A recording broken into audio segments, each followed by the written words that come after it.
Ancient Egypt by Cooper Kleckner.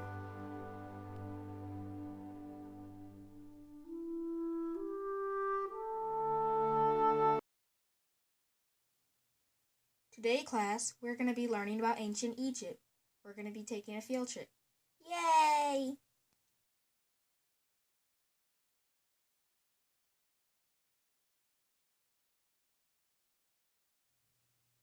Hieroglyphics.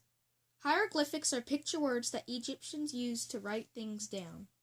They could be written any way, up, down, left, or right. They had no punctuation and had over 1,000 symbols. We learned a lot about Egyptians by reading hieroglyphics.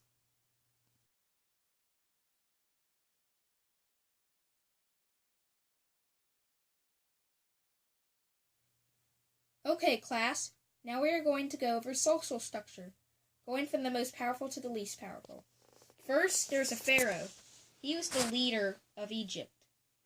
The two men next to him are government officials, and they had power. The man next to him was a skilled artisan, and those people were like blacksmiths and traders, etc. Next to him would be your basic farmers and herders, and then right next to him would be your unskilled worker.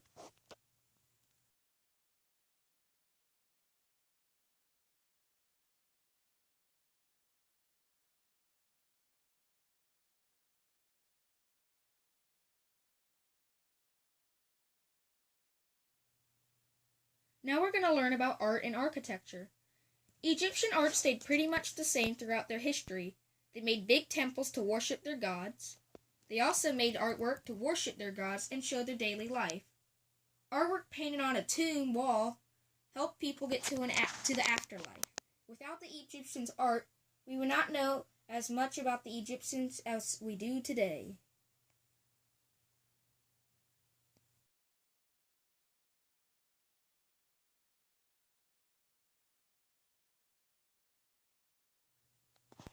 Now we are going to learn about government and laws.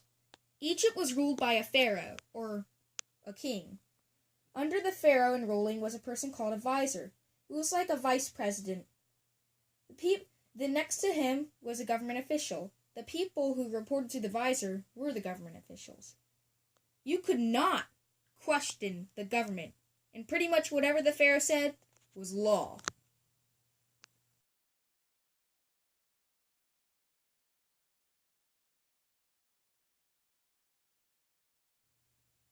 Now, class, we're going to learn about organized religion. The Egyptians' religion stayed mostly the same throughout history. They were polytheistic, which means they believed in more than one god. The gods were people who controlled a certain object. For example, Ra was the sun god, and he controlled the sun. The Egyptians made temples to worship their gods. The Egyptians also believed that the pharaoh was a god.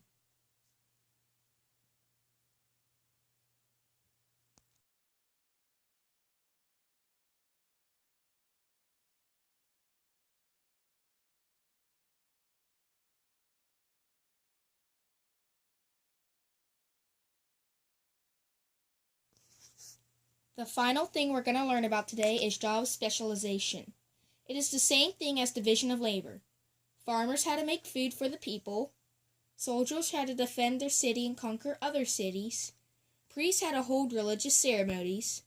Scribes had to write things down. And the pharaoh had to rule the country.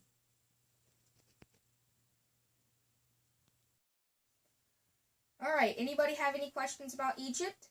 I do. Why was Egypt called the gift of the Nile? Well, Jim, Egypt was called the gift of the Nile because the Nile basically gave Egypt all of its resources.